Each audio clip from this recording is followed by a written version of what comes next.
어제 김용태 비대위원장은 아직은 참 정치적으로 미숙하다고 생각이 들어요. 그러니까 본인이 개혁안만 5개 던져놓으면 다 네. 자기를 따라올 줄 알았는데 본인은 고삐를 지고 있지 않습니다. 정지 작업을 해야죠. 의원들을 통해서. 근데 그거 없이 멋있게 5개는 던져놨는데 어저께 5시간 동안 네. 결국에는 김용태에 대해서 재심을 하지 않잖아요. 개혁안 하나라도 받았습니까? 아니지 않습니까? 그러면 어제부로 사실상 비대위원장 사퇴입니다. 30일까지만 이름만 있죠. 그래서 저는 사실상은 전당대회라 당대표를 선출하기 위한 네. 어떤 전당대회 관리형 비대위를 김용태 비대위원장이 어제 던졌어야 됨에도 불구하고 그 부분을 관철시키지 못한 부분이 아쉽고요. 16일 날 국민의힘에 운명이 달렸다. 그럼 9월에 전당대회를 치르는데 그 사이의 문제는 네. 김용태 비대위원장이 2달 정도를 더 하느냐 아니면은 원내대표 체제에서 관리형 비대위로 가느냐 네. 요 두 개의 차이인 것 같아요. 그런데 저는 뭐 양쪽의 입장을 다 사실 들어보면 네. 다음 당대표가 9월에 만약에 뽑힌다고 가정했을 경우에는요. 네. 그러면 얼마나 치열하게 또 경선을 하겠습니까? 뭐 친한 게 한동훈 대표 나올 수도 있고요. 네. 뭐 김문수 후보가 나올 수도 있죠. 이미 그러면은 당원들과 지지층과 국민들의 시선은 다음 지도부에게 가 있어요.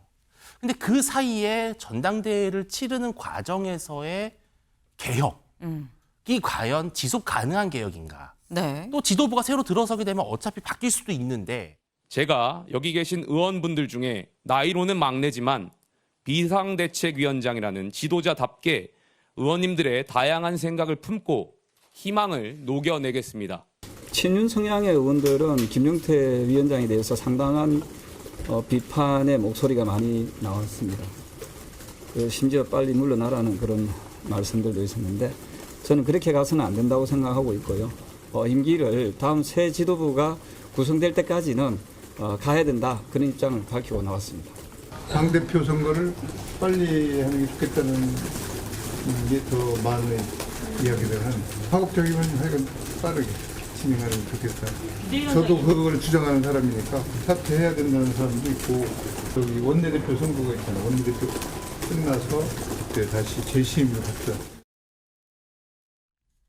네. 지금 들어보셨죠? 그러니까 전반적으로 지금 뭐 어떻게 친윤계라고 얘기를 해야 될까요? 주류라고 얘기를 해야 될까요? 이 사람들은 내려와 어쨌거나 새 원내대표가 선출이 곧 되지 않겠어? 라는 취지의 얘기를 하는 거고 반면에 비윤 입장에서는 친한계 쪽 입장에서는 임기 연장 할 필요가 있지 않느냐. 개혁할 때까지는 이걸 좀 보장을 해줘야 된다라고 얘기를 하고 있습니다. 그리고 더불어서 김도읍 의원은 또 이렇게 얘기를 했어요. 임기를 더 하려면 전국위에서 임기 연장을 해줘야 되는데 절차를 본인 마음대로 뜻대로 이렇게 할 수 있는 겁니까? 전국위 의장이 전국위를 안 열어주면 임기 연장 할래도 못하는 거 아닙니까? 라고 얘기를 했다라는 거죠. 사실 이 김용태 비대위원장이 9월에 조기 전당대회 하고 내가 개혁을 끝까지 완수를 하겠다라고 얘기를 하면서 9월 조기 전대까지 본인이 계속 가겠다란 취지의 얘기를 했습니다. 여기에 대해서 의원들의 이런저런 얘기가 왔는데 지금 김도읍 의원은 명확하게 콕 집어서 이런 얘기를 한 거예요. 아니 본인이 하고 싶어도 절차상으로 이게 불가능해요. 전국이 안 열면 어떻게 할 겁니까? 라고 얘기를 하고 있습니다. 이 얘기인즉슨 윤주진 위원님. 예. 실제로 김 의원 얘기처럼 이 임기가 30일까지인데 김용태 비대위원장의 임기 30일까지 30일 이후에 임기 연장 의결이 전국위에서 안 되면 그럼 어떻게 되는 겁니까? 그렇다면은 다음 차기에 뽑힐 원내대표가 네. 당대표 권한대행을 맡게 되는 것이고요. 16일에 뽑힐 원내대표가. 그 16일에 뽑히는 원내대표를 중심으로 다음 전당대회를 치르게 되고 네. 다음 전당대회에서 뽑히는 대표가 이제 임기 2년의 대표를 시작하는 그렇게 되는 것인데요.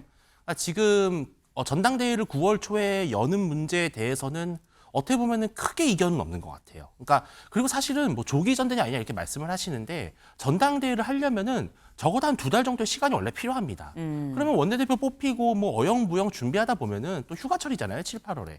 그러면 결국은 9월밖에 갈 수밖에 없어요. 그러면 9월에 전당대회를 치르는데 그 사이의 문제는 네. 김용태 비대위원장이 2달 정도를 더 하느냐 아니면은 원내대표 체제에서 관리형 비대위로 가느냐 네. 요 두 개의 차이인 것 같아요. 그런데 저는 뭐 양쪽의 입장을 다 사실 들어보면 네. 다음 당대표가 9월에 만약에 뽑힌다고 가정했을 경우에는 네. 그러면 얼마나 치열하게 또 경선을 하겠습니까? 뭐 친한 게 한동훈 대표 나올 수도 있고요. 네. 뭐 김문수 후보가 나올 수도 있죠.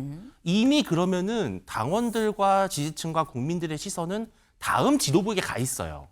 근데 그 사이에 전당대회를 치르는 과정에서의 개혁이 과연 지속 가능한 개혁인가? 네. 또 지도부가 새로 들어서게 되면 어차피 바뀔 수도 있는데 그때 정한 것들이 유지가 될 수 있느냐. 아마 이런 현실적인 문제들도 좀 지적이 있는 것 같거든요. 그래서 이 부분은 조금 더 고민이 또 필요한 문제인 것 같습니다. 네. 네. 지금 현실적으로 좀 많은 일들이 좀 얽혀 있기 때문에 고민을 좀 더 깊게 해볼 필요가 있는 문제다라고 말씀을 하셨어요. 근데 지금 말씀은 어쨌거나 임기가 이달 말까지이기 때문에 이달 말을 넘어서서 전국위에서 임기 연장 의결이 안 되면 그럼 뭐 다음 주 월요일에 뽑히는 새 원내대표가 그 뒤에 뭐 추후적으로 작업을 할 수밖에 없는 거지라고 지금 말씀을 하셨는데 실제로 이 관련해서 김도읍 의원 얘기 말고 박형수 의원이 지금 원내 수석이죠. 어제 저녁 7시 5시간의 마라톤 의총이 끝나고 대변인격으로 이렇게 얘기를 했습니다. 들어보고 오시죠.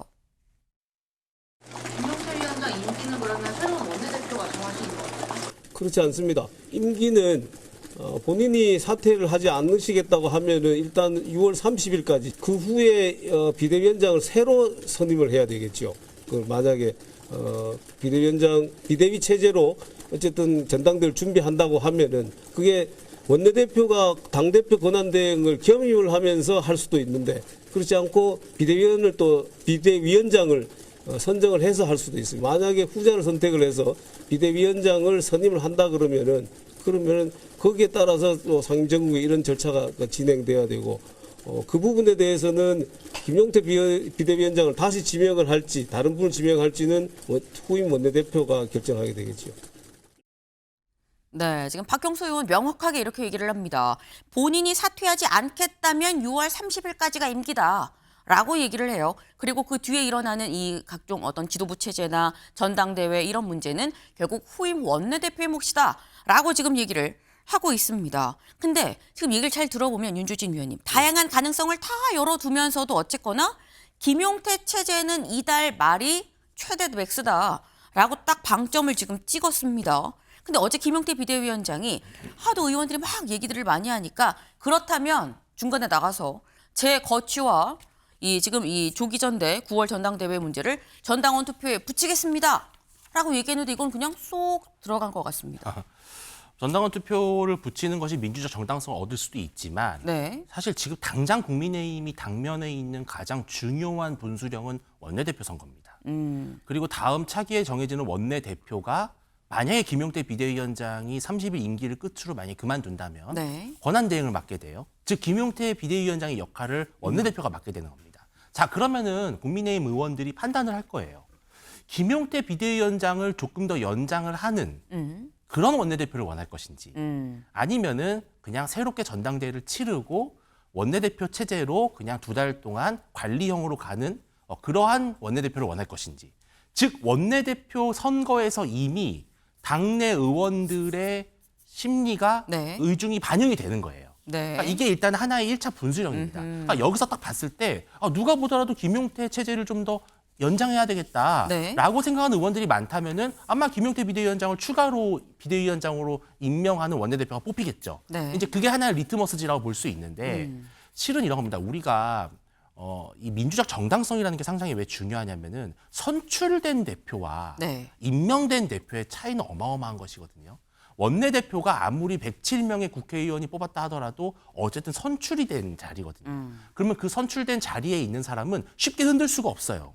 근데 김용태 비대위원장은 사실은 김문수 후보가 당무우선권을 발동해서 임명한 비대위원장이었죠. 그렇기 때문에 실은 그 정당성에 대해서 의구심을 가질 수가 있는 것이죠. 그래서 저는 김용태 비대위원장이 만약에 본인이 정말 혁신을 하고 싶고 네. 개혁 비대위가 필요하다면은 다음 원내대표 후보를 물색을 해야 됩니다. 네, 그래서 자기를 비대위원장으로 더 연장해 줄 수 있는 네. 그런 원내대표 연합군을 형성해서 당내 의원들을 설득해라. 네. 그러지 않는다면 사실은 원내대표 선거에서 만약에 결과가 안 좋게 나온다면 김용태 비대위원장도 좀 거치가 어려워지겠죠.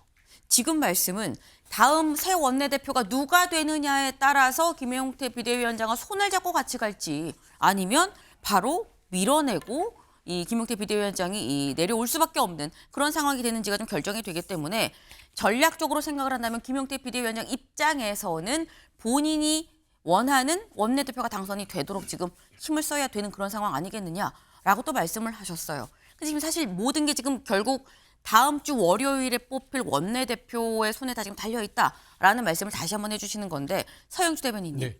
약간 좀 한 발 떨어져서 여쭤봅니다. 지금 이 새로 뽑힐 국민의힘의 신임 원내대표는 세 가지 길이 있어요. 김용태 비대위원장의 임기 연장, 그리고 두 번째는 새 비대위를 세우는 거, 세 번째는 본인이 당대표 권한대행으로 그냥 쭉 가는 거, 세 가지 길이 있는데 어떤 게 적합하다고 보십니까?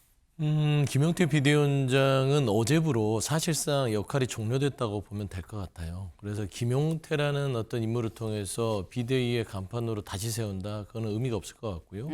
그러면 두 번째, 새로 16일 선출된 원내대표 본인이 당대표를 겸임하면서 네. 간다는 자체, 당분간 그래 가겠죠.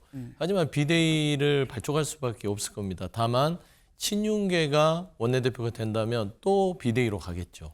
하지만 친윤계가 아닌 네. 좀 중도 합리적인 사람이 원내대표가 된다면 전당대회를 발족하기 위한 관리형 비대위를 또 출범시키지 않겠습니까? 저는 그런 의미에서는 16일 날 원내대표의 키가 있는 것이고 네. 어제 김용태 비대위원장은 아직은 참 정치적으로 미숙하다고 생각이 들어요.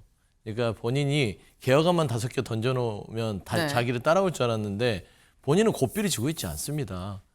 정지 작업을 해야죠. 의원들을 통해서. 근데 그거 없이 멋있게 5개는 던져놨는데 어저께 5시간 동안 네. 결국에는 김용태에 대해서 재심을 하지 않잖아요. 개혁안 하나라도 받았습니까? 아니지 않습니까? 그러면 어제부로 사실상 비대위원장 사퇴입니다. 30일까지만 이름만 있죠. 그래서 저는 사실상은 전당대회라 당대표를 선출하기 위한 네. 어떤 전당대회 관리형 비대위를 김용태 비대위원장이 어제 던졌어야 됨에도 불구하고 그 부분을 관철시키지 못한 부분이 아쉽고요. 16일 날 국민의힘의 운명이 달렸다. 저는 그렇게 좀 보고 있습니다. 네. 지금 말씀은 김용태 비대위원장은 사실상 어제 5시간의 마라톤으로 그냥 그렇게 어떻게 보면 존재감은 좀 잃은 거 아니겠느냐. 30일까지 임기 동안은 계속 있을 수 있겠지만 그 이상의 큰 의미는 없다고 나는 본다라고 말씀을 하셨어요. 말씀 중에 그렇게 얘기를 하셨죠. 이게 사실 어떻게 보면 이 정치적인 요런 이 경력, 이 노련함이 좀 보일 수 있는 게 5대 개혁 방안을 던져놓고 어느 것 하나 관철된 게 지금 없는 상황 아니냐라고 말씀을 하셨는데 5대 개혁 방안 같이 볼까요? 지금 김용태 비대위원장이 이 얘기를 했었던 게 총 5가지입니다. 먼저 9월 초에 전당대회 개최하겠습니다라고 얘기를 했고요. 탄핵 반대 당론 이거 무효화하겠습니다라고 얘기를 했고 대선 후보 중간에 뭐 부당하게 교체하려는 시도 이거 진상조사 하겠다라고 얘기를 했죠. 당무감사하겠다라고 얘기를 했었습니다. 그리고 당론 결정에 여론을 반영하겠다. 지방선거 100% 상향식으로 공천하겠다. 그런데 4번, 5번은 사실 발등에 떨어진 불은 아니에요.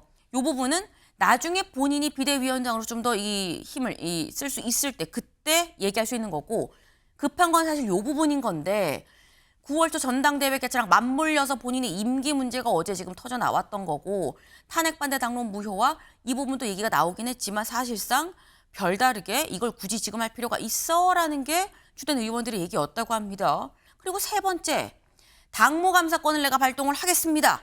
그래서 진상조사 하겠습니다. 그때 후보 부당하게 교체한 거 요거 조사할게요.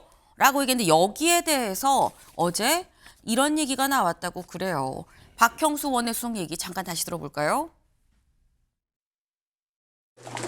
거의 모든 의원님들께서 그 후보 교체에 대한 당무감사를 실시하는 것은 적절하지가 않다라고 말씀을 했습니다. 다만 그 취지에 대해서는 한두 분 정도가 우리 당원들께서 굉장히 궁금해하니까 그거를 밝힐 필요는 있지 않겠느냐 이런 의견이 있었습니다만 이걸 당무감사라는 형식으로 하는 것은 적절하지 않다라는 것에 많은 대부분의 의원들이 다들 동의하셨습니다. 그래서 그런 부분들은 이미 언론에 보도된 부분이나 저희들 의원총회에서 그간의 과정도 다 설명을 했기 때문에 그런 부분을 당원들께 잘 설명하면 될 것이다. 네, 들어보셨죠. 근데 들어보면 윤주진 위원님 예. 당무감사도 무산인 것 같아요. 근데 이런 것이죠. 이미 알 걸 다 알고 있지 않느냐. 뭐 전 국민들에게 다 생중계가 됐던 사건이었고 누가 그런 결정을 내렸고 결국은 한덕수 후보로의 교체가 왜 이루어졌으며 결국은 왜 실패했는지까지 전부 다 국민들이 알고 있는 상황인데 이것을 이제 와서 누군가에게 책임을 묻는 것이 과연 다양의 화합과 결속을 위해서 도움이 될 것이냐라고 하는 문제제기 같아요. 근데 저는 이제 조금 아쉬운 점이 김용태 비대위원장의 저런 취지나 의도는 어떻게 보면 많은 당원들이나 국민들이 동의할 수 있을 것 같아요. 네. 그러니까 젊은 비대위원장이 됐으니 조금 당이 잘못된 부분 좀 들여다보고 탄핵 문제에 있어서 특히 좀 입장을 제대로 내지 못했던 부분에 대해서 이제라도 반성하자라는 건 좋습니다. 그건 좋은데요. 정치는 현실이잖아요. 정치는 둘 중에 하나입니다. 정말 강력한 리더십을 가진 지도자가 이렇게 하자라고 했을 때 네. 사실은 따르지 않을 수가 없으면 따르는 거예요. 예. 근데 그게 아니라 정말로 하고 싶다라면은 일종의 타협이 필요한 것이죠. 그러니까 지금 당 내부에 특히 탄핵 당론 반대라고 하는 부분은요. 어떻게 보면 지난 자신들의 정치를 부정하는 셈이 되는 것이거든요. 네. 탄핵 반대를 외쳤던 의원들 입장에서는. 그럼 상당히 자존심이 걸린 문제예요. 본인의 정치적 생명이 걸린 문제입니다. 그렇기 때문에 탄핵 당론 반대 당론을 무효화한다기보다도 아니면 탄핵 문제에 대해서 우리가 자성의 목소리를 내고 우리가 그 당시에 어떤 부분을 잘못 판단했고 그러나 이러한 것들은 아쉬웠다라고 한다든지 좀 뭔가 유연함이 필요했다. 그러니까 결국은 김용태 의원도 국민의힘 의원이잖아요. 그러면 함께 설득해 나가는 리더십이 필요한데 지금 방금 서영주 부대표님 말씀하신 것처럼 내가 던지기만 하면 될 것이다 라고 생각했다면 현실 정치가 물론 그것이 옳았을지언정 현실 정치는 그렇게 작동하지 않는다라는 절대적인 한계가 있는 것이죠.